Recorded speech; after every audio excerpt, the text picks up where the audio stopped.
to the Old Time Radio Westerns. I'm your host, Andrew Rhines, and I'm excited to bring you another episode absolutely free. This is one of over 80 episodes released monthly for your enjoyment. Now, let's get into this episode.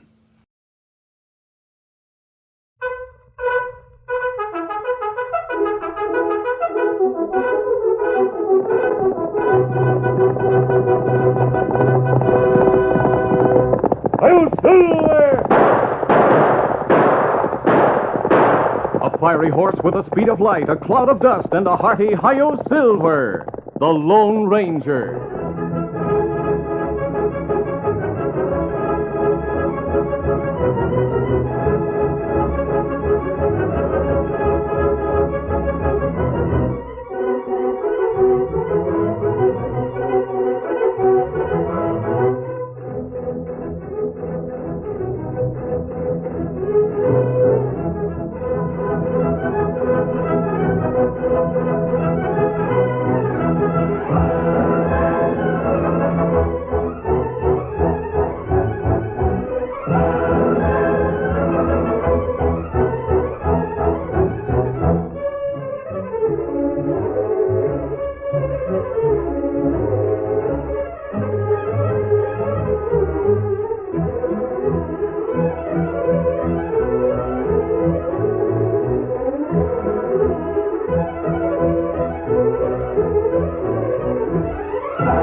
With his faithful Indian companion Tonto, the daring and resourceful masked rider of the plains led the fight for law and order in the early western United States.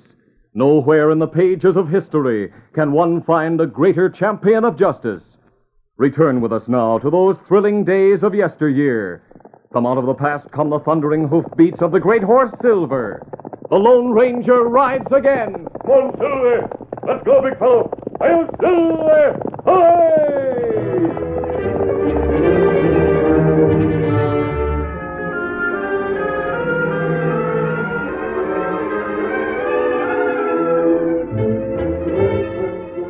Aggie Carroll was a rough and tough frontier woman. She owned the biggest ranch in the territory just outside of the town of Redford. But she spent practically all of her time running the Silver Bar Cafe in town, which she also owned.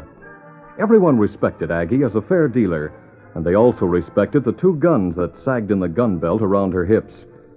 Aggie Carroll asked neither help nor protection from any man. Even at the cafe, she handled any unpleasant situation in her own way. Hey, you. I want some service, do you hear? I heard you. Got others to wait on first, mister. Look, if you know it's good for you, you'll wait on me right now, savvy? Hold your horses. I'll wait on you when I get ready. Wait on me now. By thunder, if you don't, I'll... Just what is it you're gonna do, Buster? Huh?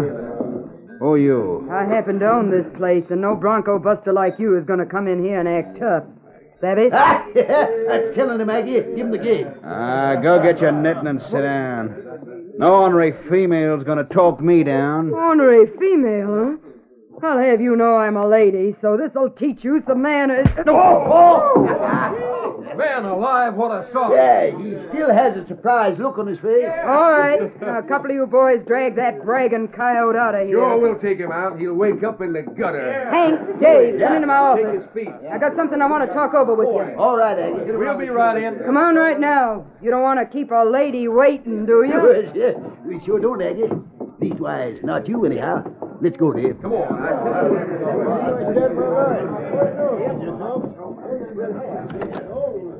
Go on in, boys. Now make yourselves comfortable. Better for you to be sitting down when you hear what I have to tell you anyhow. Must be mighty interesting. Yeah. What's it all about, Aggie? It's just this, Dave. Starting the end of this week, you and Hank are going to run this place by yourselves for about a month. Why? Are you planning to take a trip? Nope. I'm going out to live at the ranch. Well, something wrong out there? I thought Pete was running things pretty well. He is. Pete's the best foreman in the territory. Well, then why are you... Give me a chance to talk, and I'll come to the point. Well, go ahead. We're listening. Look, I'm 45 years old, and I've been here in the West since I was 20.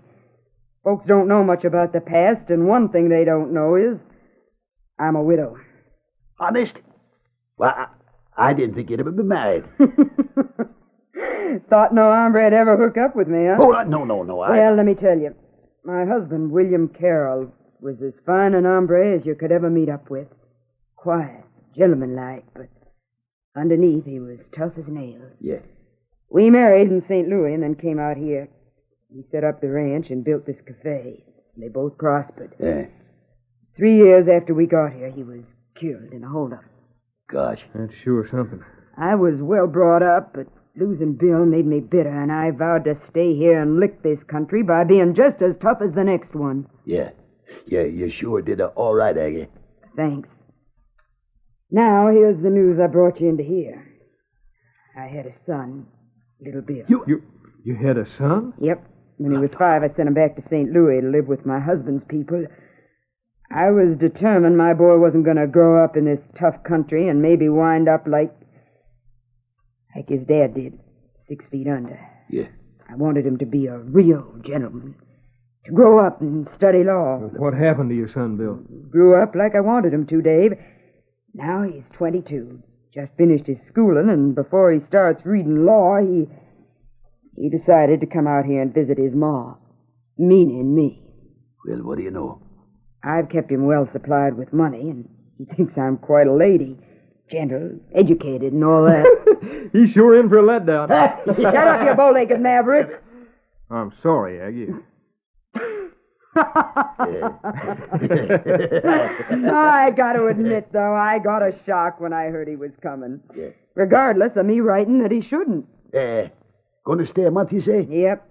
And for that month, he's going to find me to be what he expects. I'm going to try to act like a lady while he's here if it kills me. Holy mackerel. You sure will have to go some to fool him, Aggie. Oh, I'll make out somehow. I don't want him to know about this place, for one thing. No. And I'm having Mrs. Drew, the dressmaker, fix up some fancy clothes for me to wear. We'll have a doggone. Of course, I'll have to talk sort of gentle-like, too. Oh, I can do it if I just don't get riled up about something. When'd you get here? Saturday. I'll meet him. Pete'll drive me into town in the buckboard. It'll be the first time you ever sat back and let someone else do the driving. Yeah, but real ladies don't do their own driving back in St. Louis, Dave. Now, you boys tip off everybody so no one will make us slip in front of Bill if we happen to come to town. We will. Yeah, sure. It'll be an awful long month for me, I reckon, but I'll sure be glad to see that boy of mine. You know, I can't imagine a boy yours not being rough and tough, Aggie. Well, you got a chance to see him as I want him to be. A real gentleman. Yeah.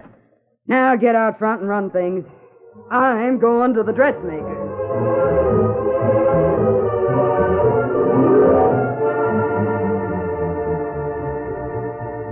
The Lone Ranger and his Indian companion Tonto had been camping in the hills outside of Redford for about 2 weeks. On Saturday, Tonto, who had gone to town for supplies, returned to the camp. Oh, Scout, oh, fella. Oh, fella. Easy, Scout. Easy, fella. Well, hello. Any news in town? Well, me see something funny, Kimasabi. Oh, what was that? Well, you know a woman who run cafe. Aggie Carroll? Ah. Oh, yes. Everybody around here knows her. But in spite of her rough manners, she's well respected. Well, you listen, and me tell you about when stage come in. Me stand in crowd and watch. Notice lady get out of buckboard in fancy dress and carrying lace parasol.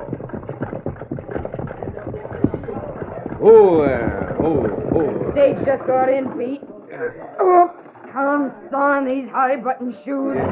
Help me down from this seat before I fall flat on my face, Pete. Yes, ma'am. Balancing this crazy parasol isn't any cinch either.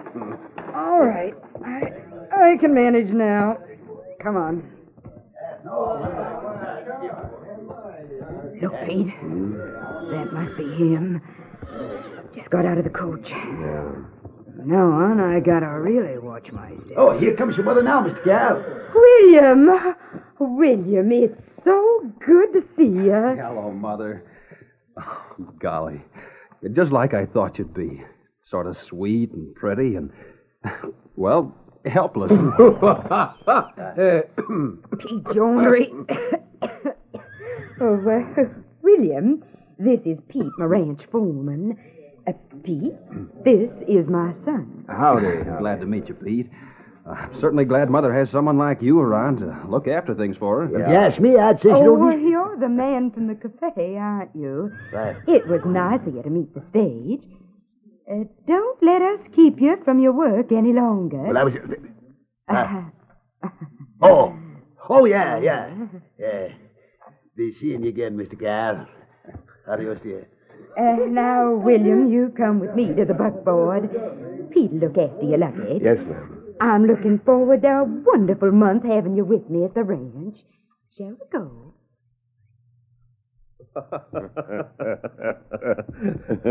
It doesn't seem possible that was really Aggie Carroll, Tonto. Well, me asked some questions in town, and feller that get off stage really her son. Him nice-looking young feller.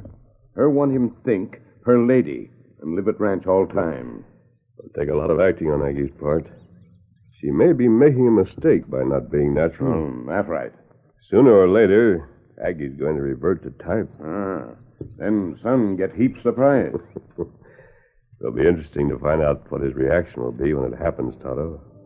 Yeah, very interesting.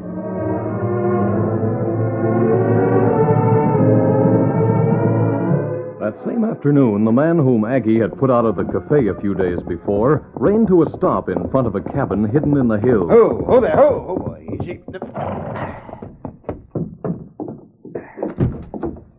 Hi, Jeff. You look like you got something on your mind. I have, Duke. I just come from town. I saw the stage come in. Well, what's so exciting about that? Look, remember me telling you about that tough woman who socked me at the cafe? Yeah, I remember. Some tough hombre you turned out to be. Stop ragging me about it. You know as well as I do she has a reputation for being plenty tough. Yeah, we both know it now, but you should have found it out before you went there and argued with her. What about her? I found out she's putting on an act. An act? What do you mean? She has a tenderfoot son. He come to visit her for a month. They haven't met for years. She wants him to think she's a real lady. Think that over for a while. Trying to be a lady is her headache. I don't see what it has to do with us. And I'll tell you, I swore to get back at her for making a fool of me the other day. How you going to do it? Listen, I found out she don't want that son of hers to know she has anything to do with the cafe. She's staying away from it while he's here and tipped everybody off to keep quiet about her owning it. Well? Tonight we could bust into the office there after hours. They take in a lot, what with a gaming room and all, and it's left in the safe there. Yeah, but Don't you see? She won't be around as she usually was, and she'll try to keep it quiet so's her tenderfoot son won't get wise that she owns it. And the men at the cafe will be sort of lost without her to tell them what to do and all. Ordinarily, she'd lead a posse herself and try to track us down, but she won't dare. And the sheriff's away. Hey, maybe your idea isn't so bad at that. I think it'll work. And we'll get away with a good haul, too. How about it? Sure, it's all right with me. Yeah, I can see her now when she hears about the robbery and can't do anything about it personally. It's a smart idea, Jeff. Plenty smart.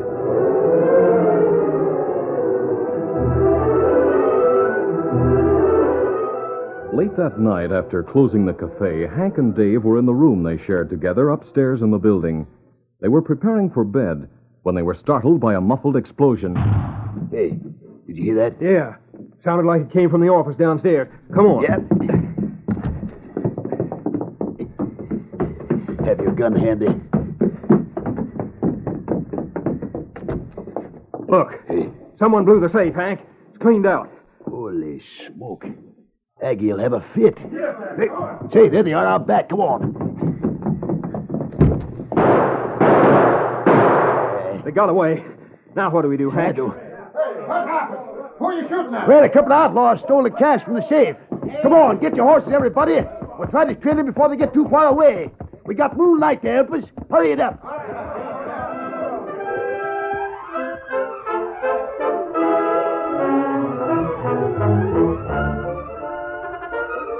The curtain falls on the first act of our Lone Ranger story. Before the next exciting scenes, please permit us to pause for just a few moments.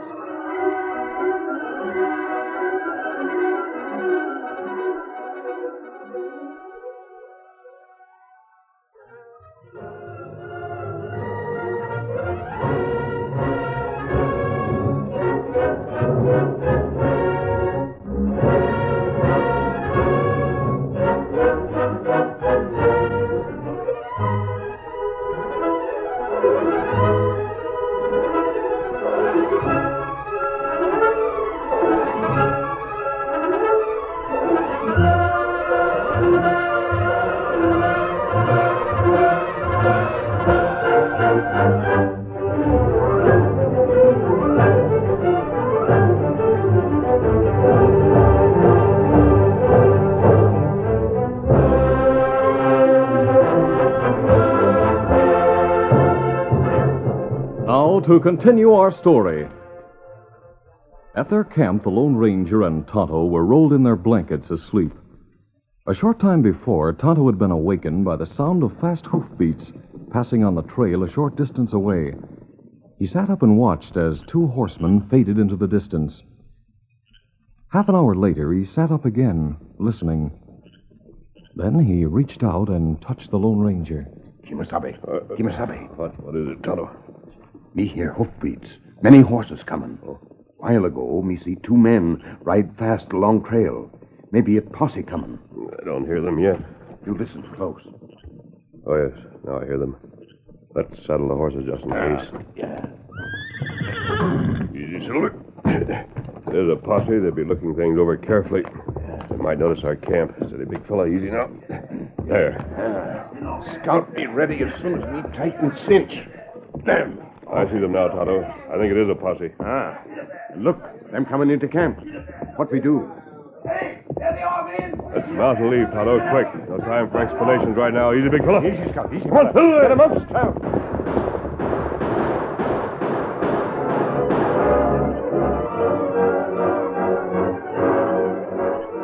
When Hank and Dave with the posse turned in toward the Lone Ranger's camp, the masked man decided that it was better to make a getaway rather than try to explain his mask to a group of angry men.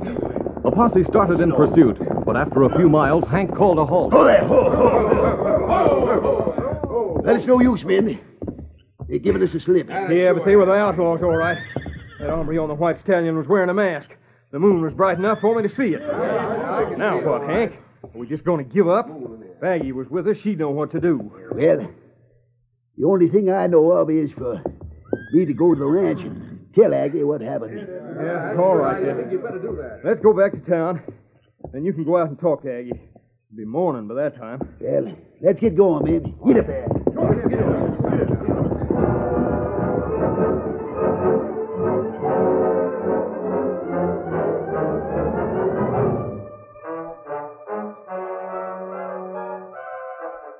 Early that morning, Aggie, wearing a tight-waisted silk dress, entered the main room of the ranch house.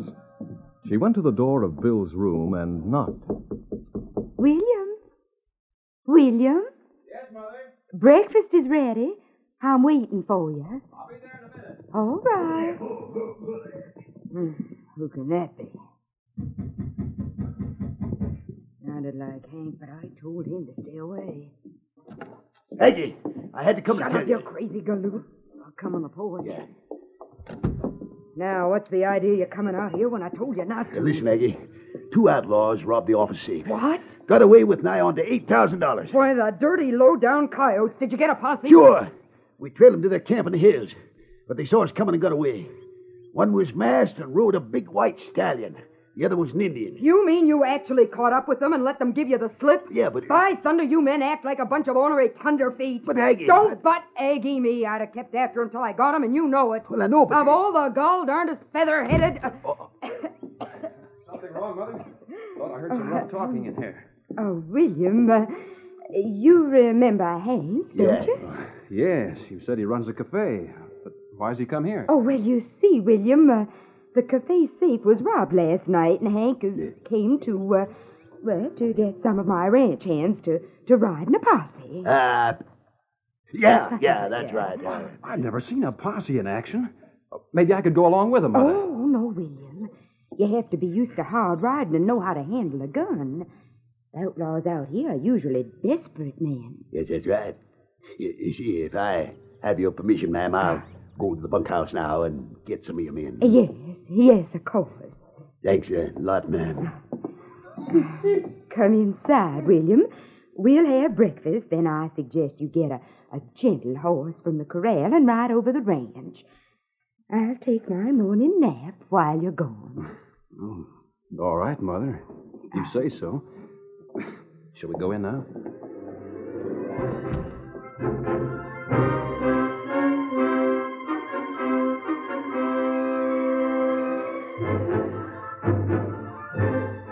After a hasty breakfast, Bill went out to the corral, and Aggie watched furtively from the window until she saw him ride off behind the barn. Then, going to her room, she rapidly exchanged the tight-fitting dress and high-button shoes for her usual buckskin blouse, skirt, and boots. Then, strapping on her gun belt, she strode from the house toward the corral, where the foreman was saddling a horse. Hi, Aggie. I knew as soon as your son rode away you'd be coming out for your horse. Hank told me what happened. I'll take the boys and hunt down those sidewinding outlaws, though my name isn't Aggie Carroll. I'm here to tell you, Pete, just 24 hours of trying to act like a genteel lady's just about got me floored. I guess that son of yours would get a shock if he could see and hear you now. Hank and the men are ready to go when you are. Yeah, Aggie. I see him in front of the bunkhouse. Easy, steady there. Get your horse and come on. All right. Get up. Steady. Get up there. Come on, boys. Fall in behind and let's get those ornery sneaking coyotes.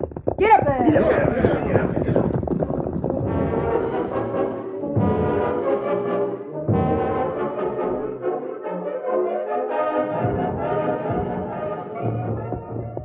Meantime, Bill rode for some distance across the vast rangeland, and coming to a trail, began to follow it.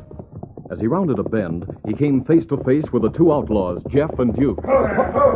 Wait, you, we got you covered. Hold it. Say, what is this? Hey, Duke. He's the tenderfoot that came to visit that Carroll woman. He's the son. Well, you don't say. Hey, that gives me an idea, Jeff. Yeah, what? Maybe we can get more money from her if we take him to the cabin and keep him there a while. Say, that's a good idea. Now, wait a minute. If I had a gun, you wouldn't talk... You wouldn't know how to use it, mister. Now get going. Go on and make it quick. Hit him. Get him, Jeff. Get him.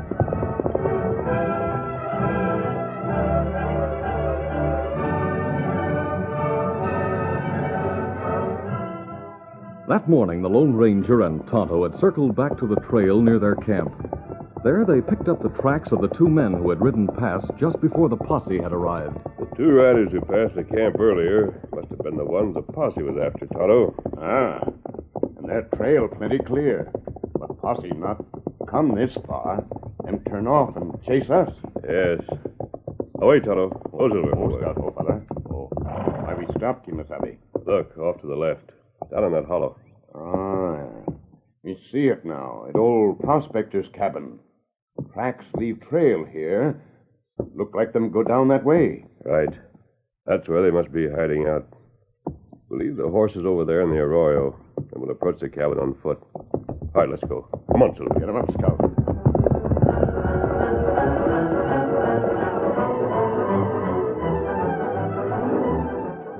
Inside the cabin, Bill Carroll sat on a bunk, while Jeff lounged nearby holding a gun. Duke was at a table with pencil and paper, printing a note. Yeah, as soon as I get this note finished, we'll make him sign it. Then we'll tie him up, Jeff. I know a half-breed we can get to leave it at the cafe. I won't sign anything. That's final. Hey, talks big for a tenderfoot. In a minute, we'll... Hey, Duke. What's the matter? What are you staring out the window for? I just happened to get a glimpse of a tall, masked hombre as he sneaked from one bush to another out there. Tall masked man, you say? Yeah, and I've seen that hombre before this, Duke. He's on the side of the law. The Lone Ranger? Yeah, and that means he isn't alone.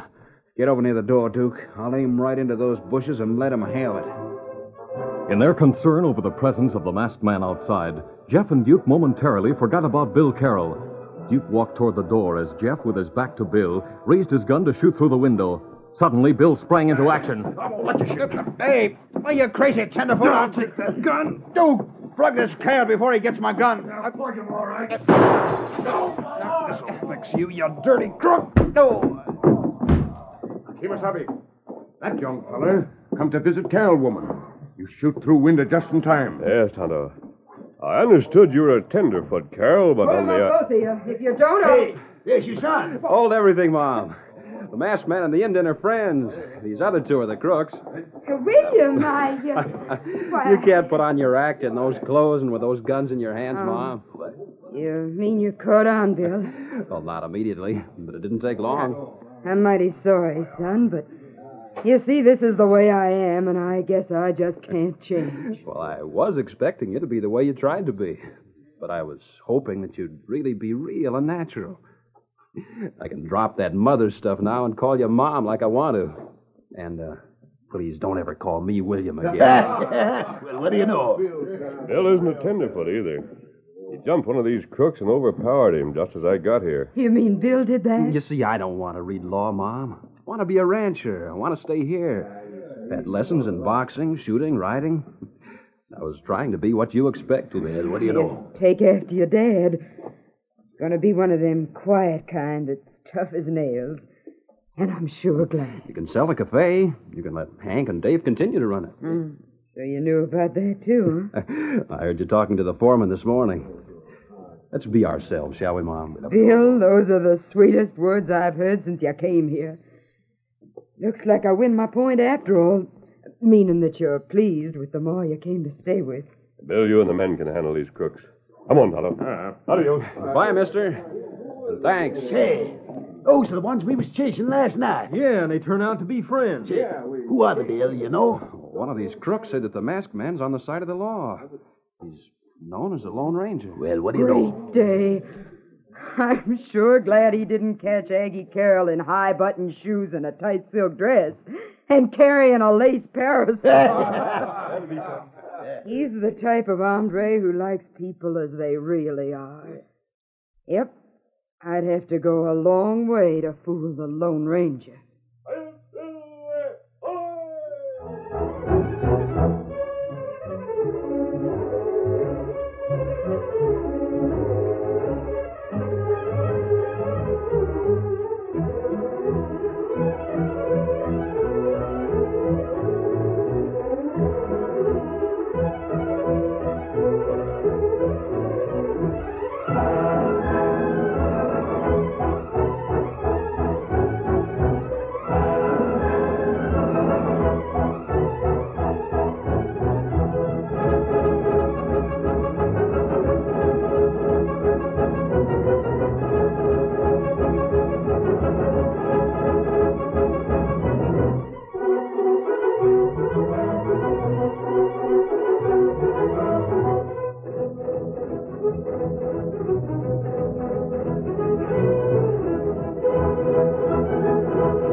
This is a feature of the Lone Ranger Incorporated, created and produced by George W. Trendle, directed by Charles D. Livingston, and edited by Fran Stryker. The part of the Lone Ranger is played by Brace Beamer.